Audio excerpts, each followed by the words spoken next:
OMG, Paolo, handa nga bang ipakita lahat kay Kimi ang tato?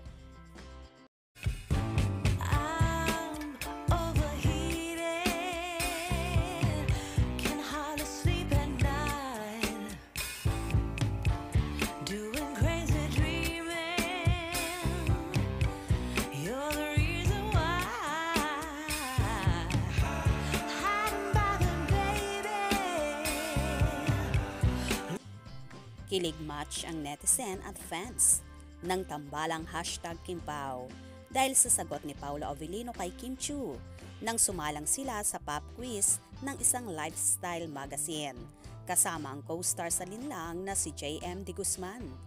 Layunin po ng pop quiz ay kung gaano na ba ang nalalaman nila sa isa't isa. Isa sa mga kinagiliwang tanong ay kung gaano raw karaming tato si Paolo sa katawan.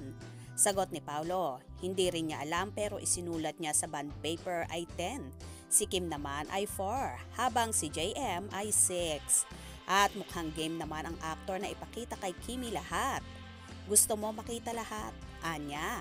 Say na lang ni Kim, kapag pinagsama ang sagot nila ni JM ay makakabuo sila ng 10.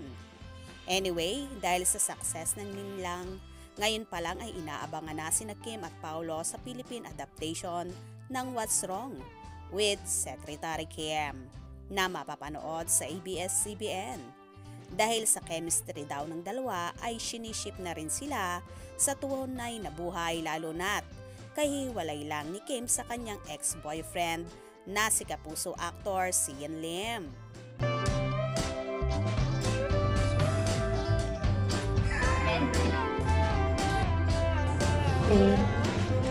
So alam mo, i-combine namin yung sagot namin.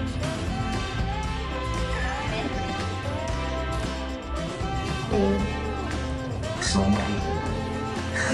alam mo, i-combine namin yung sagot namin. Kasalukuyan namang umeere sa primetime bida ang linlang the teleserye version matapos ang matagumpay nito sa Prime Video.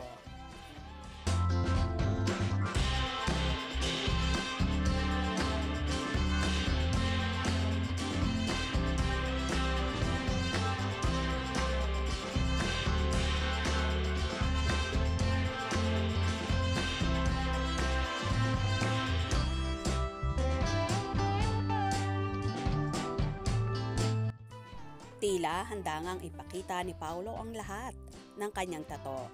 Kaya naman tinanong niya si Chinita Princess kung gusto niya ba itong makita, na ikinatawa na lang ng dalaga. Marami namang Kimpao supporters ang tuwang-tuwa sa tagpong yon na mukha nga raw magkakasilipan na ng tato sina Kim at Paolo. Ang tanong, i-accept kaya ba ni Kim kung sakaling ipakita sa kanya ng aktor ang kanyang mga tato para magkaalaman talaga kung ilan lahat ang tato ng binata sa buong katawan? Exciting ito panigurado, kaya naman lalong nagtititili at nagbububunyi ang Chupao Fanay sa pandar na ito ng Kimpao. Kaya naman tumutok at wag na wag pahuhuli sa mga maiinit na kaganapan. Anong inyong magiging reaction sa video ito? Comment below.